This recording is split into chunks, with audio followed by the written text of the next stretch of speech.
ज्ञान के दीप जलाए, आशा की झिलमिल को रोशन बनाए,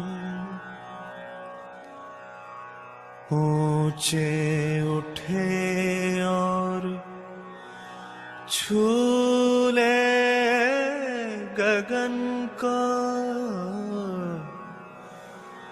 ऊंचे उठे और छू ले गगन को,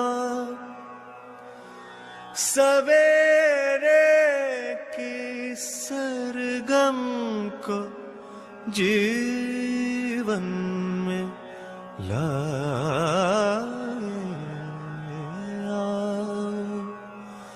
ज्ञान के दीप जलाए। सुन लो दिशाएं बुलाने लगी हैं, हवाएं नए राग गाने लगी हैं। आओ बदल दे मौसम ज़मीं के, नए कल की कल कल से पल पल सजाए, आओ ज्ञान के दीप जलाए। सभी को नमस्ते, हरिहर। पूज्य बाबा जी को शत नमन। आदरणीय योगेश भैया जी के प्रति कृतज्ञता। इस मंगल बेला में सभी अध्ययनार्थियों का तथा परिवारजनों का बहुत बहुत बहुत स्वागत। मानवीय शिक्षण शोध ग्राम परडा में आयोजित टीचर्स ट्रेनिंग प्रोग्राम 3 जून से 8 जून इस कार्यकाल में संपन्न हुआ और इस कार्यशाला में सहभागी सभी बहनों की प्रस्तुतियां कल से शुरू है। तो आज हमारे साथ जुड़ी है सुमन बाला दीदी दिल्ली से। दीदी, आपका बहुत बहुत स्वागत है। इस ट्रेनिंग द्वारा आपके मानसिकता में क्या बदलाव आए और उन बदलावों को आप मूल्यों के साथ कैसे कोरिलेट कर पा रहे हो, तो इसे प्रस्तुत करने के लिए मैं आमंत्रित करती हूँ सुमन बाला दीदी को। सुमन दीदी। जी दीदी। जी, यदि आप कंफर्टेबल हो तो अपना वीडियो भी ऑन रख सकते हो। जी दीदी। ओके।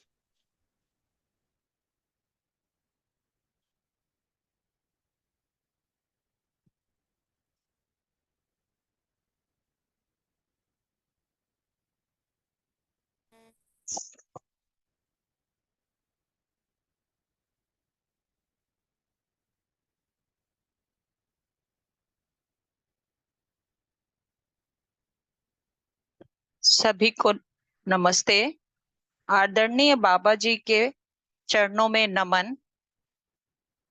यह एक ऐसा प्रयोग था या ऐसा अवसर मिला था जिसमें हम सब ने कुछ ना कुछ नवीनतम पाने की पूरी चेष्टा की थी और वह संपूर्ण भी हुआ। जयश्री दीदी ने इस प्रोग्राम की विस्तृत जानकारी 1 to 1 कौन कौन सी गतिविधियां हुई, कहाँ कहाँ पे क्या चीज हमने महसूस की, वो कल शेयर की थी।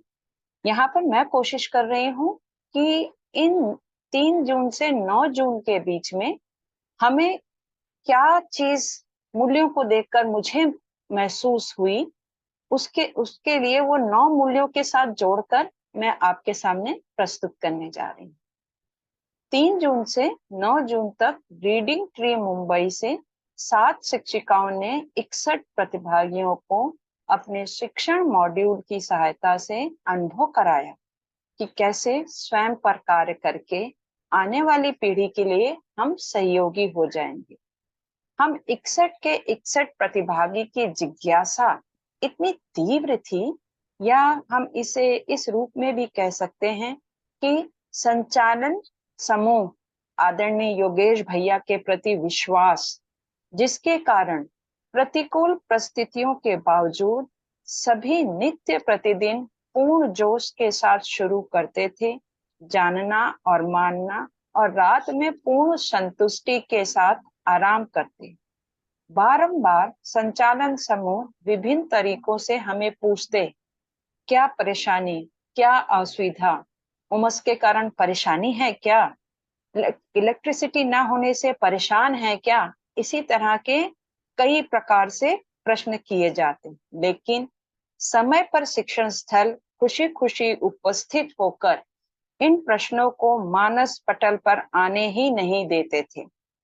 जयश्री दीदी ने इसकी कार्यक्रम की विस्तृत जानकारी दी कि उस कार्यक्रम के दौरान सभी बहनें किस तरह पूर्ण रूप से वहां पर अपने आप को उपस्थित पाती थी। पहला मूल्य है ट्रस्ट या विश्वास, दूसरे व्यक्ति की मूल चाहना के प्रति शंका न होना। और जैसे कि अभी मैंने ही बोला है कि संचालन समूह की मूल चाहना थी कि जितनी भी बहनें आए वह सशक्त, निर्भय होकर समाज के लिए उपयोगी बने। यह सौजन्यता, परस्परता में पूरक रहने का अभ्यास करने का मौका मिला था। सभी को हृदय से अभिनंदन। व्यक्तित्व एवं प्रतिभा की स्वीकृति, सम्मान। रीडिंग ट्री से आई हुई 7 शिक्षिकाओं के प्रति प्रतिभागी बड़ी से छोटी आयु के बीच के थे, लेकिन सब अपने को इस तरह प्रस्तुत करते थे कि हम बहुत छोटी आयु के हैं तथा पूर्ण सम्मान के साथ सीखने की चेष्टा है। शिक्षिकाएं भी सदा मैत्रीपूर्ण सहज प्रस्तुत होती, पूर्ण सौहार्द के साथ। मूल्यों को पढ़ना उतना समझ में शायद ना आए जितना यहाँ उसे करने और जीने का अवसर मिलने पर संतुष्टि हुई। दूसरे के साथ अपनेपन का भाव, स्नेह, अफेक्शन। शारीरिक रूप से हम सब पहली बार मिले थे, लेकिन गजब का अपनापन था। सभी एक दूसरे के सहयोग के लिए तैयार रहते थे। कहीं भी किसी को असहजता महसूस होती तो दूसरा तैयार रहता। सामान का आदान प्रदान स्नेह के साथ। उनकी गतिविधियों के दौरान भी उन्होंने जब कोई वस्तु जैसे कि पेपर्स दिए थे कटिंग के लिए, और बोला था कि एक पेपर दिया था और दूसरे समूह में से जाके लेना है, और वहां पे आपको पूरा ध्यान रखना है कि वह पेपर आप किस तरह से उनसे लेना चाह रहे हैं। तो कितने स्नेह की ओर हमारे सबका ध्यान आकर्षित किया, और उसमें कमिटमेंट हमारा कि हाँ, हमें जो कहा गया है पूर्ण निष्ठा के साथ अपने अपने कार्य क्षमता के अनुसार सहयोग करने की कोशिश हम करते। कोई रसोई घर में, कोई सफाई आदि में सहयोग करते हुए समय पर शिक्षण स्थल पर अपनी उपस्थिति दर्ज कर देते। ममता, केयर, मदरली केयर। अपने संबंधी के शरीर के पोषण संरक्षण की स्वीकृति। हमारी जितनी भी बहनें रसोई घर में हमारी भोजन की व्यवस्था करती, यह सब उनमें हमें नजर आया। इसके अलावा हम सब संबंधों की पहचान के कारण ही एक दूसरे के पोषण और संरक्षण की स्वीकृति बना पा रहे थे। जैसे कभी कोई प्रतिभागी अस्वस्थ या असहज हो रहा होता तो दूसरा अपनी सहयोग देकर उन्हें सहज होने में सहायता प्रदान करते। यह किसी दबाव या अच्छे दिखावे की कोशिश नहीं थी, न ही ऐसा करने की किसी की चेष्टा थी, बल्कि प्रसन्नता पूर्वक स्वाभाविक रूप में सेवा और सुविधा सब एक दूसरे को देना चाहते थे, जिसे हम उदारता के रूप में देखते हैं। वात्सल्य। रीडिंग ट्री की शिक्षिकाएं अपने अध्ययन मॉड्यूल की सहायता से हमें समझदार और जिम्मेदार बनाने की स्वीकृति के साथ आई थीं। उनकी विभिन्न प्रकार की गतियां जैसे सर्कलिंग, इको, छोटी छोटी टुकबंदियां प्रस्तुतिकरण में कहीं भी किसी प्रकार का कोई आडंबर नहीं नजर आता था। वह जैसे विचार करके आई थी और जैसे थी उसी भाव के साथ उसकी प्रस्तुति होती। हम सब यह करने में इतना मंत्र मुक्त हो जाते कि बहुत रात तक अपने अपने कमरों में साथियों के साथ खुलकर बिना दिखावे के दोहराते और आनंदित होते। यही कारण था कि इलेक्ट्रिसिटी या एसी की सुविधा न होने पर भी किसी को किसी प्रकार की कोई दुविधा नहीं हुई। सब एक दूसरे की कॉपी से कुछ जानने और समझने की चेष्टा में लगे रहते और उसके बाद फिर खिलखिला के हंस पड़ते। 61 प्रतिभागियों ने फीडबैक में यह प्रस्तुत किया कि वह जितना लेकर आए थे समझ या ज्ञान के रूप में, उससे ज्यादा परडा से लेकर जा रहे हैं। इसका मतलब अपनी उन्नति के लिए मिली सहायता की स्वीकृति, कृतज्ञता का भाव, ग्रेटिट्यूड सबके प्रति, शिक्षिकाओं के प्रति ग्रेटिट्यूड, सबके प्रति, संचालन समूह के प्रति, रीडिंग ट्री की शिक्षिकाओं के प्रति, भोजन तथा अन्य व्यवस्था में लगे भाई बहनों के प्रति और एक दूसरे के सहयोग के प्रति था। यह इस प्रकार की कृतज्ञता थी कि जैसे ही कोई सामने पड़ता, हम शारीरिक रूप से भी और अंदर से भी उनके प्रति भूर भूर एकदम शरीर रोमांचित हो जाता था कि किस प्रकार से वह हमारे इस ज्ञान अर्जन में हमें सहयोग दे रहे हैं। समाज की उन्नति के लिए किए गए प्रयासों की स्वीकृति, गौरव। हमारी कुछ बड़ी आयु की बहनें अपनी बेटी और बहू के साथ आई हुई थी। वह अधिकतर समय साथ आए हुए छोटी आयु के बच्चों की देखभाल में लगाती थी। जब भी समय मिलता, अक्सर मैं उनसे विचारों का आदान प्रदान करती और वह उनकी जो विचार थे वह जानकर अंदर तक मन पुलकित हो जाता। वह कहती कि उनकी चाहत है कि बेटी और बहू समाज की उन्नति के लिए सशक्त बने, स्वयं में इतने उन्हें बलशाली बने कि वह अपनी बात और अपने व्यवहार में एक स्पष्टता ला सके। इसलिए वह सेवा प्रदान कर रही हैं, जिसके कारण कि वह अपनी और बेटी को इस ओर अग्रसर कर सके। यह सरलता की स्पष्टता यहाँ होती हुई मैंने देखी। श्रद्धा, रिवरेंस। जब इस तरह का व्यवहार, दूसरे की उन्नति में सहयोग आपको प्रत्यक्ष रूप में होता हुआ दिखे तो श्रेष्ठ आचरण की स्वीकृति स्वयं हो जाती है। महाशब्द काम नहीं करते। समाज या अपनी जीवन शैली में संपन्नता के लिए किए गए क्रियाकलाप परडा में 3 जून से 9 जून तक होते हुए दिखे।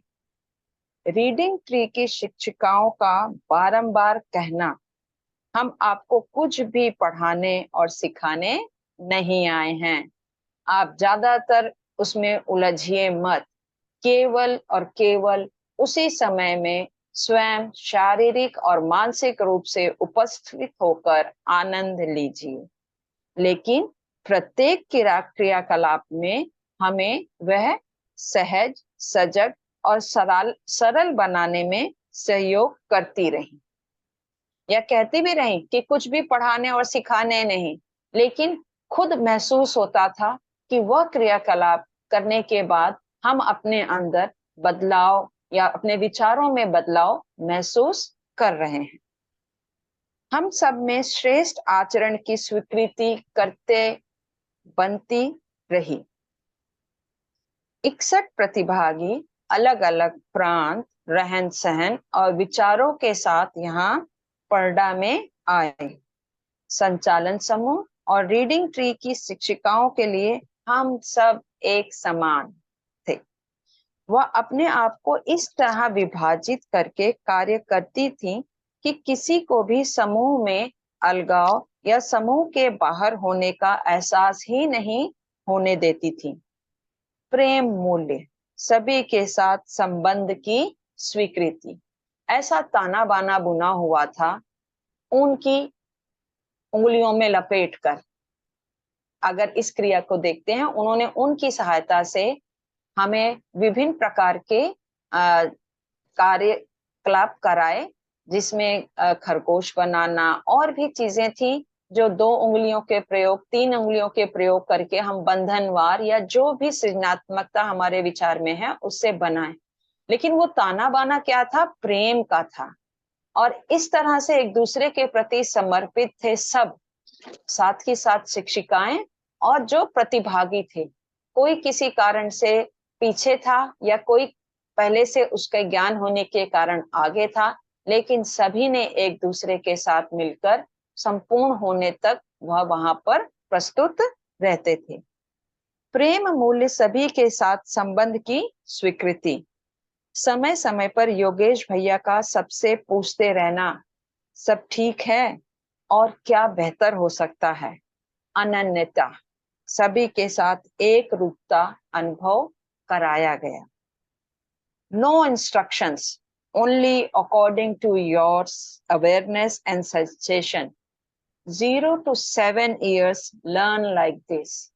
यह बारंबार रिपीट किया जाता था कि वह कहते थे, हम उन्हें देखते थे सुबह उठकर, पहला दिन था मेरा, और मैंने देखा कि रूम में सारे जो नीचे का हमारा सेंटर था वहां पे सब इकट्ठा हो रहे थे, लेकिन जो 7 शिक्षिकाएं थी वो बाहर खड़ी थी।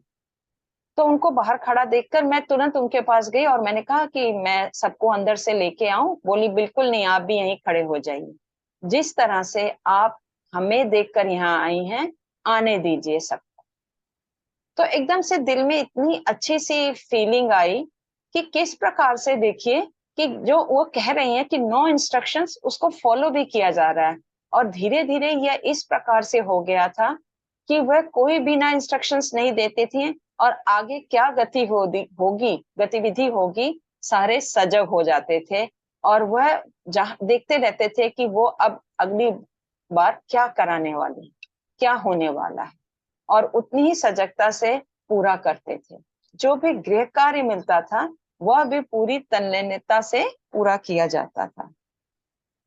उनका कहना होता था कि 0 to 7 years के उन्हें खुलकर बहने दो, जगह जगह जबरदस्ती का बांध अपने अनुसार ना बनाओ। स्वयं को जांचो, क्या आप सही कर रहे हैं? सारा ध्यान इस पर लगाएं। वह आपको देख रहे हैं प्रतिपल, आपका अनुसरण करेंगे। वह पल ऐसे हैं जिनकी जब जब हम आपस में चर्चा करते हैं तो आनंदित हो जाते हैं। श्रद्धेय बाबा के प्रति नमन और सभी संचालन समूह के प्रति ग्रेटिट्यूड, कृतज्ञता, कि जिन्होंने इस प्रकार से इस कार्यक्रम को आयोजित किया कि हम सब उस धारा में बहने लगे, जिससे कि स्वयं में कुछ बदलाव देखते हुए आनंदित हो रहे हैं। उस बदलाव में कहीं भी हमें कुछ अंदर से घुटन या उलझन महसूस नहीं हो रही है। धन्यवाद। यह एक मेरी कोशिश थी 9 मूल्यों को वहां हुई गतिविधियों में क्या क्या अनुभव किया वह आपके सामने प्रस्तुत किया। शुक्रिया।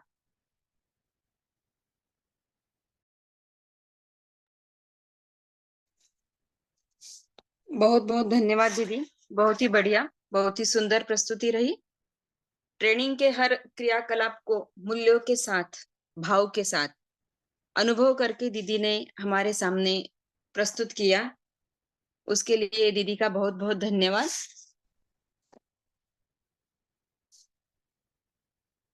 अभी इसी चर्चा को आगे बढ़ाते हुए मैं मार्गदर्शन के लिए आमंत्रित करती हूँ योगेश भैया जी को। जब तक भैया हमसे जुड़े तब तक हम चर्चा को आगे बढ़ा सकते हैं। यदि किन्हीं को कुछ प्रस्तुत करना हो तो उनका स्वागत है, या कोई जिज्ञासा हो तो वो भी रख सकते हैं। जी दीदी, हम यहाँ पर परडा में जो शिक्षिका हम प्रतिभागी थे, हम में से कई यहाँ पर हैं। तो हम अपने सभी भाई बहनों से निवेदन करते हैं कि इस कार्यक्रम से संबंधित अगर आप किसी प्रकार की आप में प्रश्न हैं तो हम उन प्रश्नों को लेने के लिए कोशिश करेंगे। जी बिल्कुल दीदी, बढ़िया रहेगा।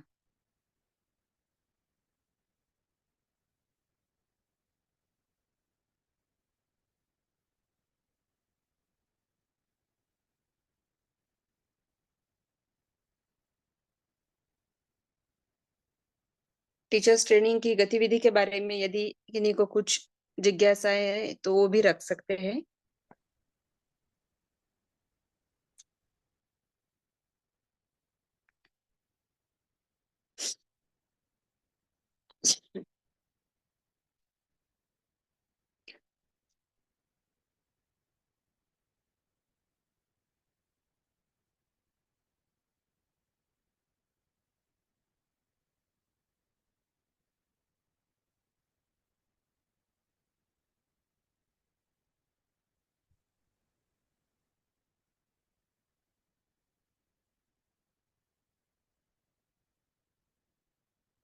नमस्ते दीदी, सभी को नमस्ते। नमस्ते दीदी। अगर टीचर्स ट्रेनिंग का पूरा जो शेड्यूल है 2.5 साल का, वो बताएँ तो अच्छा रहेगा। बाकी दीदियों की बहुत जिज्ञासाएँ है कि वो कैसे 2.5 साल तक कैसे चलेगा?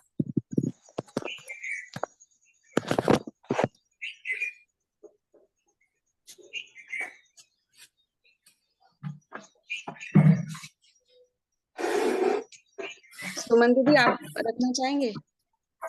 जी दीदी, मैं कोशिश करती हूँ। जी बिल्कुल। यह जहाँ तक मुझे इसके बारे में जानकारी है कि यह 2 साल का हमें बताया गया है। और इसमें पूरे भारत के अलग अलग प्रांतों से यह संदेश देने की कोशिश की गई थी कि इस तरह का कार्यक्रम जिसमें 0 to 7 years के बारे में हमें जानकारी दी जाएगी।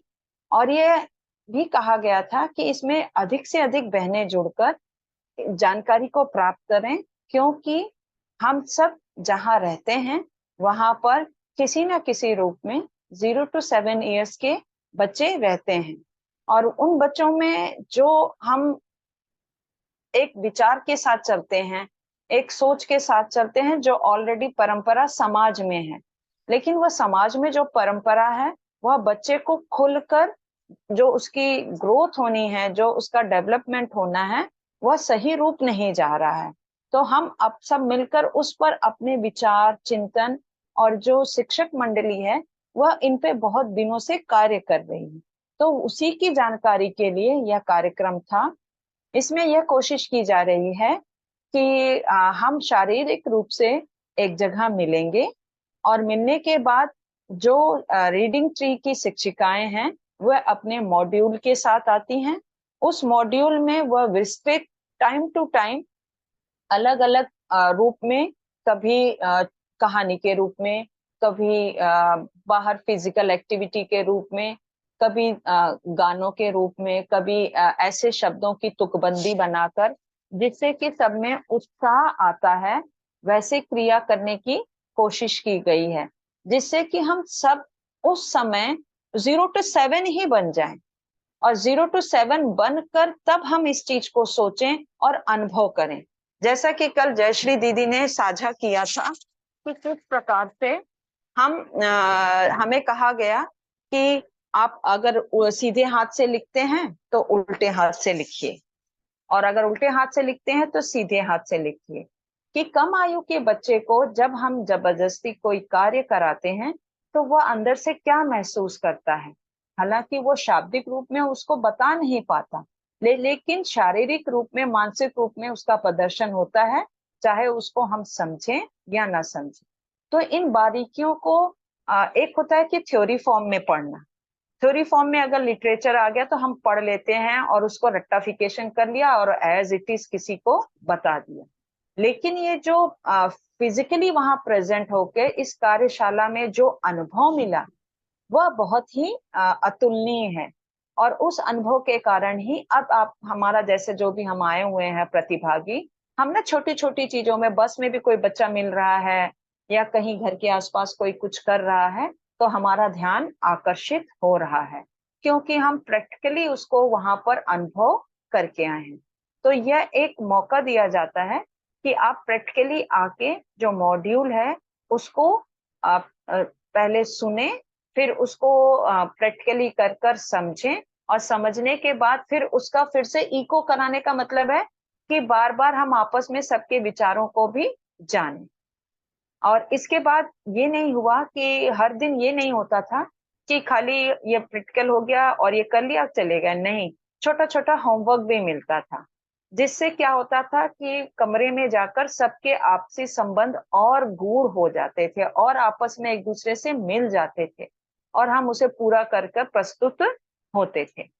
तो यहाँ पर भी ये कहा, ये आखिरी दिन में एक बहुत खूबसूरत चीज हुई, सर्वसम्मति से यह निर्णय लिया गया कि हम इसमें क्वार्टरली मिले कि 6 मंथली हाफ ईयरली मिलकर दोबारा मिलें और फिर से इसके ऊपर अपने आप को स्वीकृति बनाएं और आगे का ज्ञान लेने की कोशिश करें। तो उसमें ये निर्णय लिया गया कि हम फिर से 6 महीने के बाद, आइदर इट इज इन नवंबर और दिसंबर, हम फिर दोबारा मिलेंगे और मिलने के बाद उन्होंने जो भी हमें होमवर्क दिया है वो करेंगे। और वो करने के साथ साथ एक चीज और दी है, उन्होंने रिटन कंटेक्स्ट दिया है हमें। वो कंटेंट जो है हम लोग ग्रुप्स में बटे हुए थे, जैसा जयश्री ने दीदी ने बताया कि उन्होंने हमें फूल दिए थे, उन फूलों से हम समूह में बट गए थे। उन समूहों में अब भी हम हर शनिवार या रविवार समूह की सहमति के अनुसार ऑनलाइन मिलते हैं, उसका पठन करते हैं और पठन के साथ साथ कुछ कुछ ऐसी चीजें भी करते हैं अपने में आनंदित होने के लिए जो हम अपने कमरों में किया करते थे।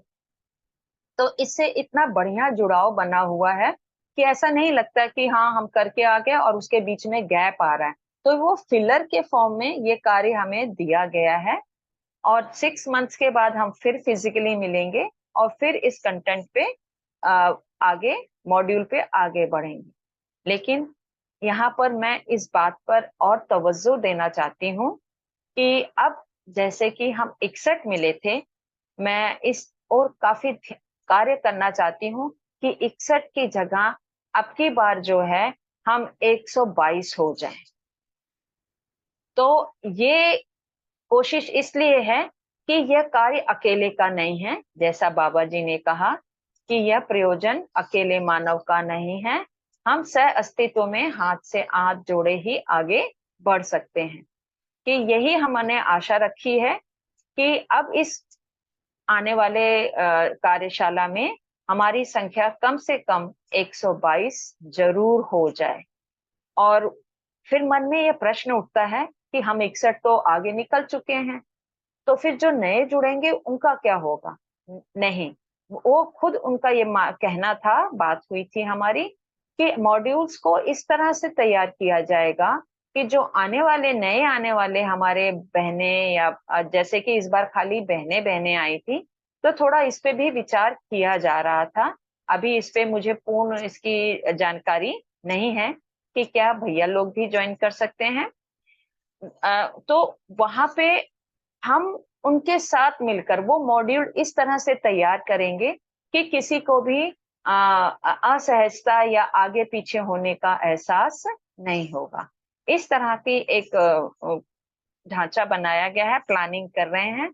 और इस प्लानिंग में एक चीज और तय की गई थी कि अब की बार जब हम मिलेंगे तो कोशिश करेंगे कि हम कुछ, चाहे हम में से कुछ लोग प्रतिभागी या सारे, 1 दिन 2 दिन पहले वहां पर पहुंचेंगे और जो चीज और बेहतर कर सकते हैं, जो जो हमने प्लान किया है उसमें और अच्छी तरह से किस तरह से निर्णय लें और कार्यक्रम को और बेहतर बनाने की कोशिश की जाएगी। और आने के टाइम में भी एक दिन एक्स्ट्रा उस पे पूर्ण विश्लेषण और पूर्ण मंथन किया जाएगा। इस तरह से दीदी प्लान बना हुआ है। आशा करती हूँ कि मैं प्रश्न को प्रस्तुत कर पाई। जी दीदी, धन्यवाद।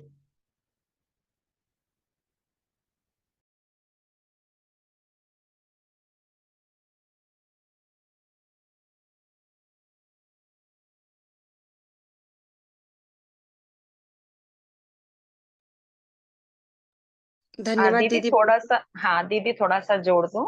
थोड़ा, बिल्कुल जब हम दीदी। सब यहाँ पे आए थे प्रतिभागी, तो सहयोग राशि भी इकट्ठी की गई थी।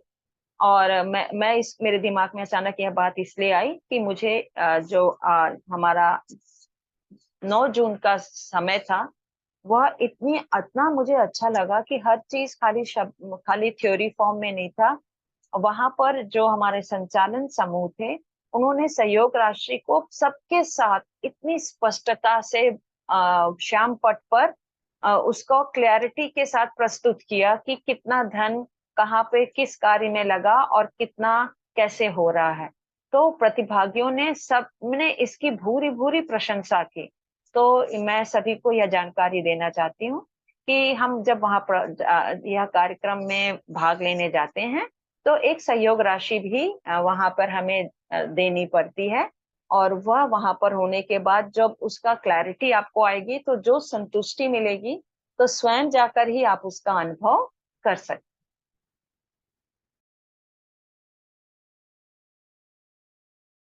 जी दीदी।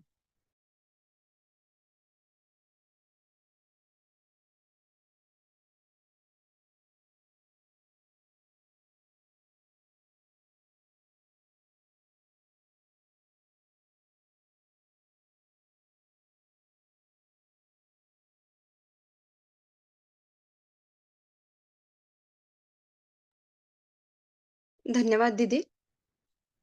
और कोई इसे ऐड ऑन करना चाहते हैं तो वो भी कर सकते हैं।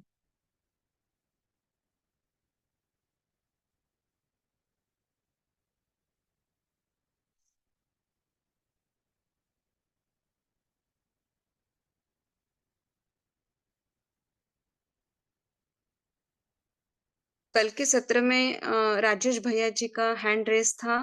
उन्हें कुछ जिज्ञासाएं हो तो वो रख सकते हैं।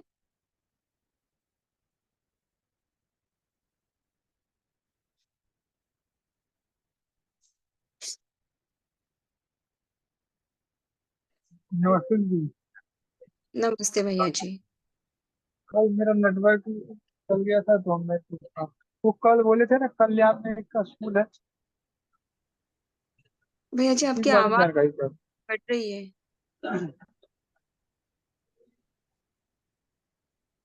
कल कल बोल रही थी ना कि ये स्कूल है कल्याण में।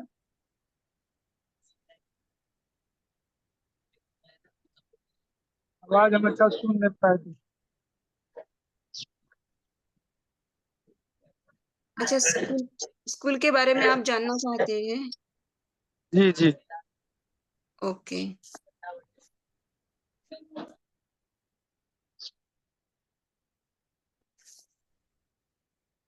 प्रश्न नहीं समझ में आया दीदी, फिर से रिपीट करिए। नमस्ते भैया, नमस्ते दीदी, सभी को नमस्ते। जो राजेश भैया का प्रश्न है, वो मुझे लग रहा है ये पूछना चाह रहे हैं कि कल्याण में ये स्कूल है जिन टीचर्स की अपन बात कर रहे हैं, तो वो उनको शायद जानकारी कहीं से लगी होगी, वो कंफर्म करना चाह रहे हैं। तो भैया यही प्रश्न है ना राजेश भैया आपका? मैं नीलमणि साहू भोपाल से। जी मैंने जी। परडा ट्रेनिंग की, और उसके पहले साल भर में 3 बार हम लोगों ने वहाँ पर ये 0 से 7 साल के बच्चों के लिए जिस तरीके से करिकुलम और उस पर काम होता है, बच्चों की पढ़ाई पर, बच्चों की मानसिकता पर, तो उन्होंने बहुत अच्छे से वहाँ पर हर चीज़ को एक दार्शनिक है, और अपने मुझे अभी नाम याद नहीं आ रहा। तो उनके पूरे उस पर आधारित ही उनका वहाँ का पूरा प्रोग्राम और पूरा कार्यक्रम चलता है। अ, तो वो स्कूल भैया कल्याण में नहीं है, वो ठाणे में है। द रीडिंग ट्री के नाम से है, और श्रीमती सपना चौहान दीदी वहाँ की प्रिंसिपल है। और वहाँ पर ही ये जो जितनी एक्टिविटी हमको कराई, जितना भी काम उन्होंने हमको ये 3 से 7 जून को कराया, तो वहाँ करीबन 20 साल से वहाँ बच्चों को उस स्कूल में इसी दार्शनिक एक रोडोल्फ स्टेनर करके हैं, जर्मन दार्शनिक है, उनके दर्शन पर आधारित उन्होंने बच्चों पर बहुत काम किया। तो उन्हीं के उनके जो कंटेंट है उसको उन्होंने बहुत अच्छे से समझा है, सीखा है, और जगह जगह बहुत सारी जगह जाकर के ट्रेनिंग लिए हैं, और बहुत बारीकी से 0 से 7 साल के बच्चों के लिए उन्होंने सारा ये प्रयास करके एक इकट्ठा कंटेंट बनाया है, और उस पर आधारित उनके यहाँ पर पढ़ाया जाता है, या जो भी एक्टिविटी कराई जाती है वो वहाँ पर उनके रीडिंग ट्री में अप्लाई करते हैं। ऐसा मैं समझ पाई, मैं व्यक्त नहीं कर पा रही। मैं एकदम आज अभी थोड़ी देर पहले जुड़ी, सुमन बाला दीदी का मैंने देखा था कि आज उनकी अभिव्यक्ति है, तो मुझे लग रहा था कि मैं जितना जानती हूँ मैं बताऊं। तो भैया ठाणे में है उनका स्कूल, द रीडिंग ट्री नाम से। थाने में कहाँ पे है? ठाणे में भैया हीरानंदानी करके वो है एक कॉम्प्लेक्स, उसमें है आर्केडिया, हीरानंदानी आर्केडिया में।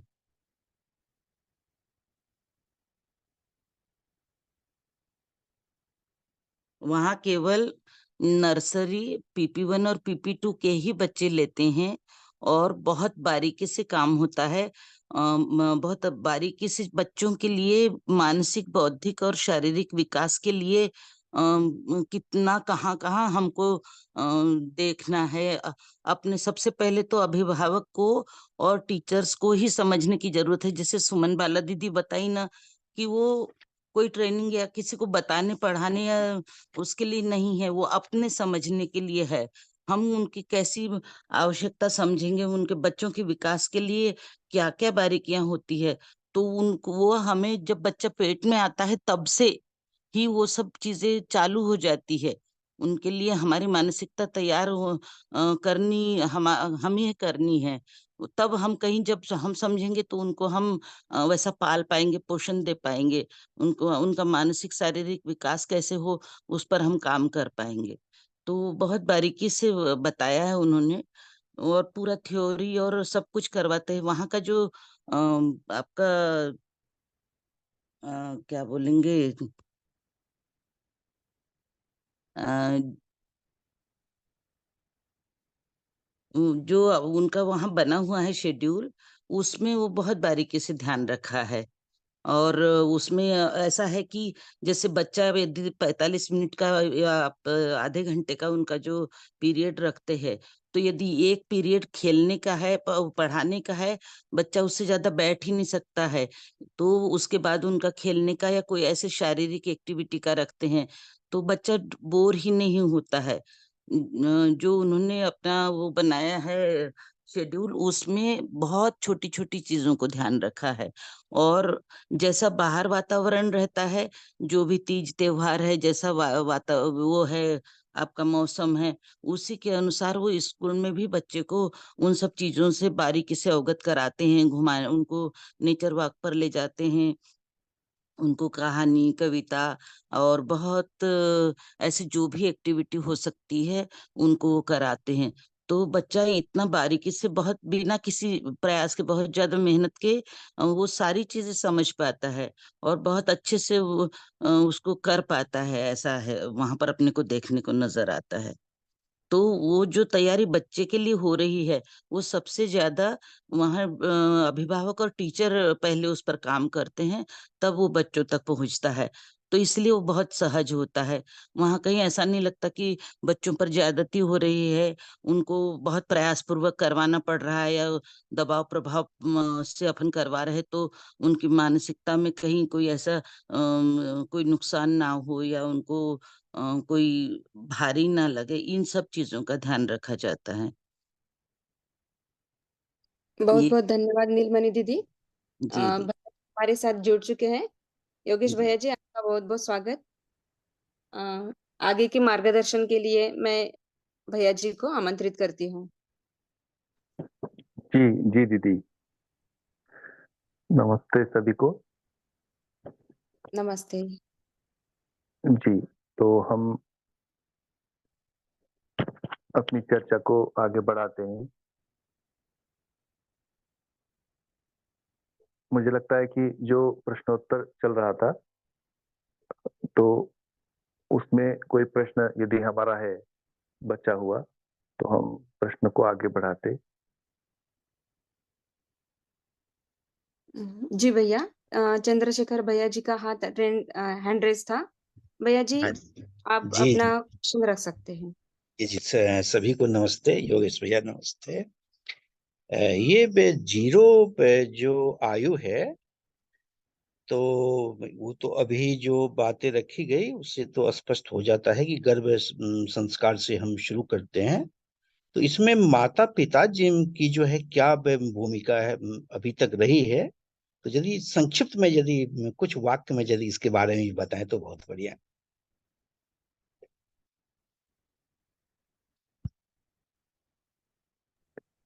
एक एक बार रिपीट करेंगे? मैं कनेक्ट नहीं कर पाया प्रश्न को। हाँ जी, ये 0 से लेकर के 7 ये ये वर्ष तक के लिए बच्चों के लिए जो प्रयास किया जा रहा है, तो उसमें 0 जो है वो तो गर्भ संस्कार से जो है ये प्रयास हो रहे हैं। उसमें माता पिता जो हैं या परिवार के जो लोग हैं, उनकी क्या किस प्रकार की भूमिका है, योगदान है, इसके बारे में संक्षिप्त सूचना में लेना चाहता हूँ भैया। जी जी, मेरे अनुसार माता पिता का या पूरा परिवार का रोल, जैसे एक मानव संतान परिवार में आ रही है, तो उसमें माता पिता को, जिसे हम विजन कहते हैं, या परिवार की विजन मानव संतान को लेकर क्या है,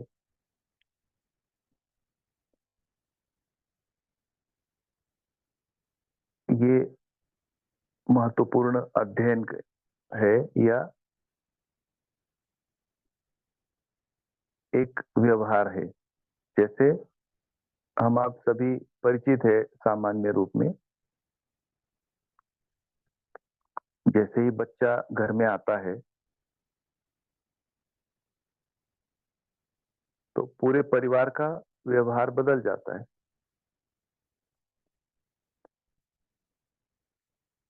तो ये जो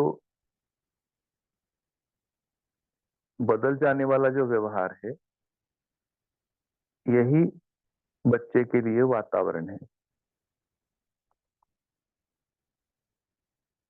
तो ऐसा वातावरण बनाए रखने के अनेक कोण हैं।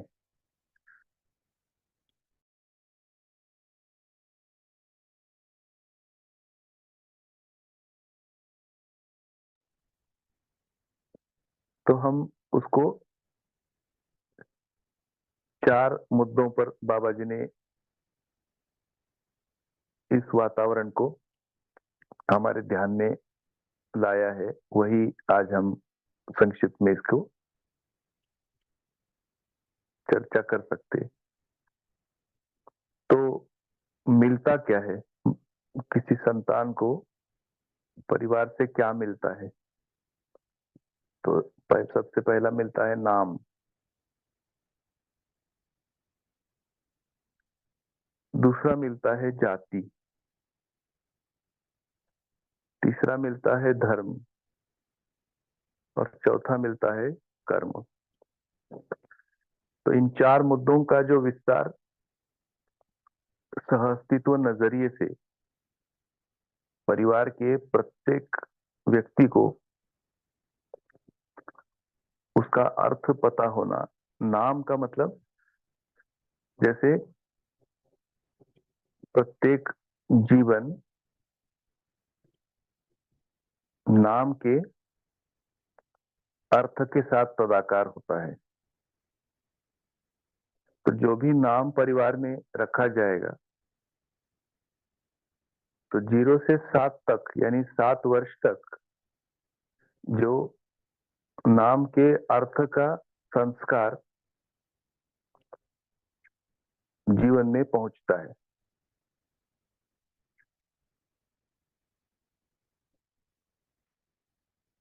दूसरा है जाति। तो मानव जाति एक, तो ये जो मानव जाति एक होने का स्वरूप ये 0 से 7 तक बच्चे में एस्टेब्लिश हो जाता है।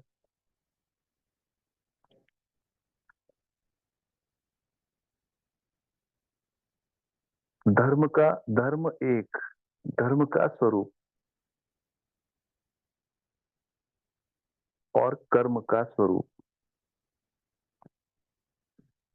तो इस प्रकार से इन चार बिंदुओं पर सहअस्तित्व नजरिए से आज हम समझने की कोशिश करते हैं। तो इससे बच्चे का वातावरण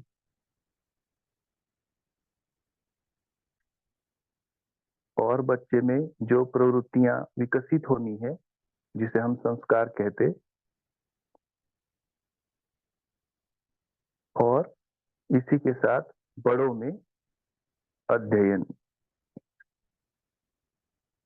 इतना हम संक्षिप्त में भैया कह सकते हैं कि 0 से 7 की जो आयु है इसमें माता पिता का रोल इतने कोण आयाम से बद्ध होना होगा, इतना अपन कह सकते हैं।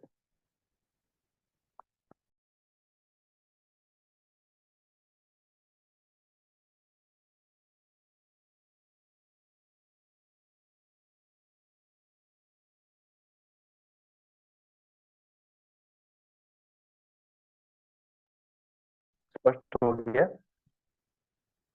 हाँ हाँ भैया, हमें एक जिज्ञासा थी कि जहाँ ये प्रयोग चल रहे हैं, प्रयास किए जा रहे हैं, उसमें माता पिता का की जो जिम्मेदारी है या एक जुड़ाव है वो किस प्रकार से हो रहा है, तो वो हाँ, ये ये बहुत बहुत इम्पोर्टेंट है, ये बहुत जी इम्पोर्टेंट है। क्योंकि जो अपने ऑब्जर्वेशन में आया है भैया कि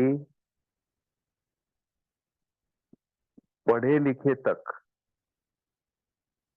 ऐसा ऐसा ऑब्जर्वेशन है कि हम 0 से 7 की आयु वर्ग को हम अच्छे से समझ ही नहीं पा रहे। तो अब समझ नहीं पा रहे तो अब रास्ता कैसे बनाया जाए? तो उस स्थिति में जैसे आज ऐसा एक ट्रेंड सेट है,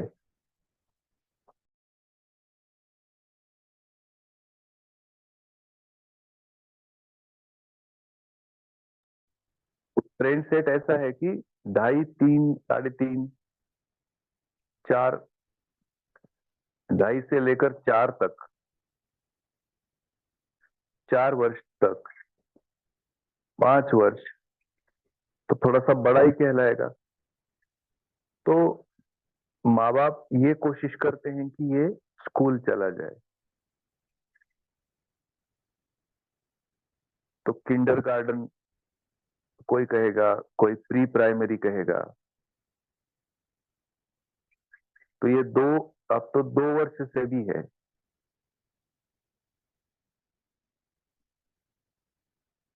तो इसका मतलब ये समझ में आ रहा है कि घर में हैंडल न कर पाने की स्थिति,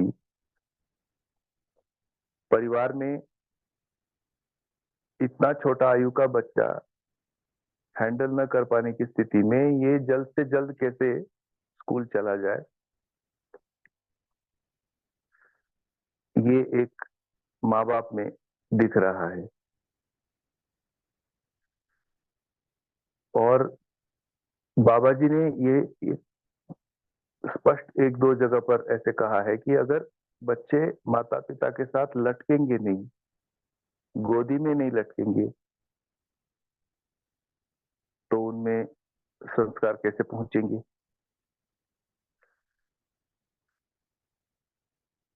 और 6 वर्ष होने में क्लास 1 है जिसको अपन स्कूल कह रहे हैं।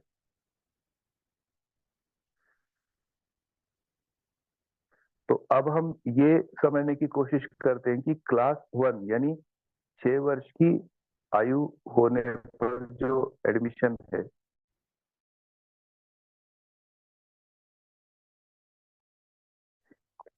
हम आप सभी ये देखते हैं कि 6 वर्ष का बच्चा भी जब स्कूल जैसे एनवायरनमेंट में आता है तो उसको एक वातावरण का दबाव महसूस होता है। तो हम कल्पना कर सकते हैं कि 2, 2.5, 3, 3.5, 4 इस आयु के बच्चे जो कि अभी माता पिता के गोद में लटकने की स्थिति में है, और ऐसे बच्चे स्कूल के प्रोटोकॉल के साथ जब परिवार में उसकी तैयारी चलती है भेजने की या उस प्रकार से स्कूल में आता है, भले उसको आंगनबाड़ी कहे या प्री प्राइमरी कहे, नर्सरी कहे, KG1 कहे, KG2 कहे,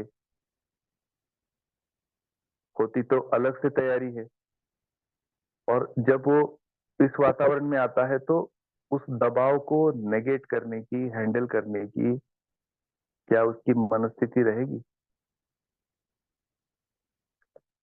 ये अब हम आप सब लोगों को एक तरह से सोचने की आवश्यकता। बहरहाल जैसे नर्सरी है, PP1 है, PP2 है, या KG1 है, KG2 है, यानी ये जो 3 वर्ष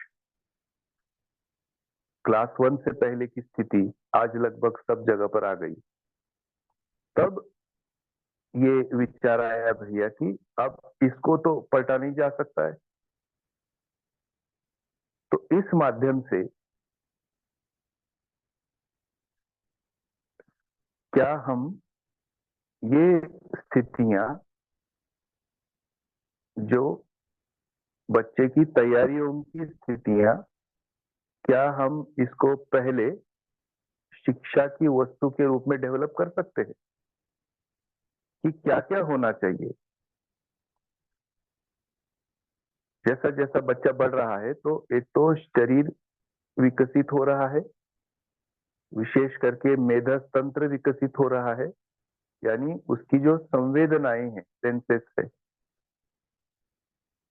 जिससे कि सूचना पकड़ता है, शब्द, स्पर्श, रूप, रस, गंध, ये जो 5 संवेदनाएं हैं, ये 5 संवेदनाएं डेवलप हो रही हैं और वातावरण को, संबंधों को बच्चा सेंस करता है, और साथ में पूर्व संस्कार या पूर्व प्रवृत्तियां लिया हुआ जीवन भी है।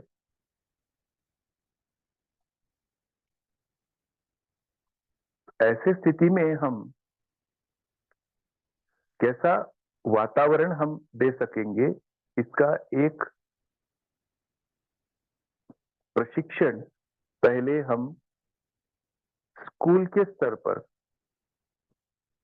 तैयार कर सकते, उसको सीख सकते, उसको समझ सकते, क्योंकि यह एक अपने आप में आयु वर्ग के साथ एक गहन अध्ययन है। इसलिए भी महत्वपूर्ण है कि 11 साल तक, 11 से 12 साल तक एक अनुमान ही बता रहा हूं कि बच्चे में सही गलत संस्कार रूप में मान्यताएं पहुंच जाती है। और अगर हम भी परिवार में छोटे बच्चों को उनके साथ अगर व्यवहार को अगर हम लोग देखें तो उनमें आदतें, भाषा,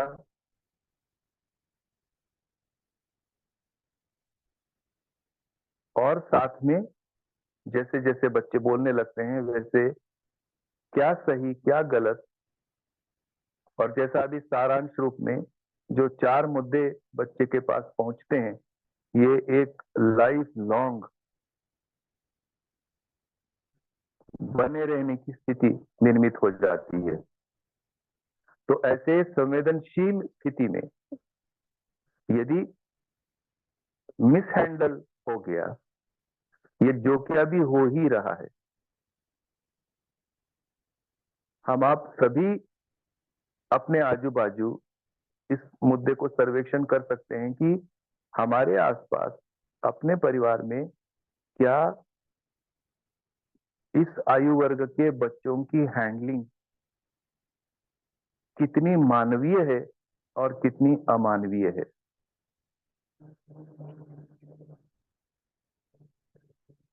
जो माता पिता बने हैं इस आयु में 0 to 7 इन पर्टिकुलर, या उससे आगे भी जो माता पिता बने हैं, यंगस्टर, यंग कपल, अधिकांश में ये देखने को आता है कि एक लंबे समय से वे बचपन से दूर हैं। यानी परिवार की अगर स्थिति देखें तो हमारे दो होने से जैसे जैसे बच्चे बड़े होते हैं परिवार में, उनको छोटे बच्चों को हैंडल करने के अवसर खत्म है। स्कूल में देखें तो जैसे जैसे उनका क्लास बढ़ता जाता है वैसे वैसे फिर छोटे बच्चों का उनका संपर्क कटता हुआ जाता है। और ग्रेजुएशन, पोस्ट ग्रेजुएशन के बाद शादियां होने से छोटे बच्चों की हैंडलिंग लगभग शून्यवत है। और ऐसे स्थिति में विवाह होकर जब छोटा संतान घर में आता है तो अब उसको हैंडल कैसे करें? तो आज की जो आधुनिकता है, उस आधुनिकता के जो सामान के जरिए है, उन सामान के जरिए वे बच्चों के भाव पक्ष को हैंडल करते हुए नजर आते हैं।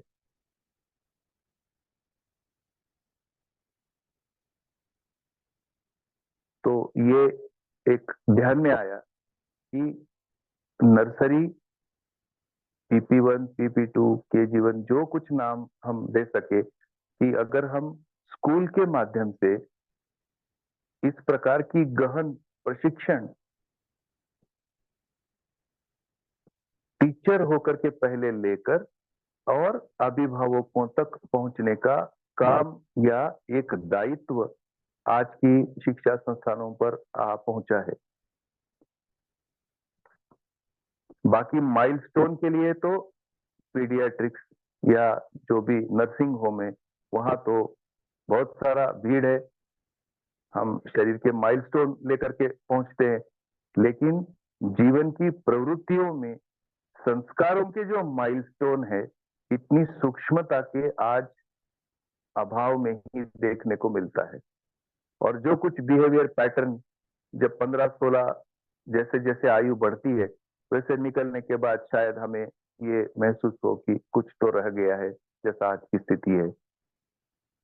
इसलिए यहाँ जो स्कूल का एक अभ्यास शुरू हुआ है, इस अभ्यास में या जहां जहां भी अभी ये सभी बहनें आई हैं, जहां जहां भी अभी छोटे बच्चे हैं, तो पहले माता पिता को एक शिक्षक की भूमिका का अभ्यास है। और इस अभ्यास को पहले शिक्षा संस्कार केंद्र से पहले हो जाए और फिर धीरे धीरे इसको अभिभावकों तक पहुंचाने का एक प्रयास है। ऐसा भैया इसके पीछे एक भूमिका समझ में आ रही है। मंगल प्रयास भैया, बहुत बढ़िया, मंगल प्रयास भैया, आभार भैया।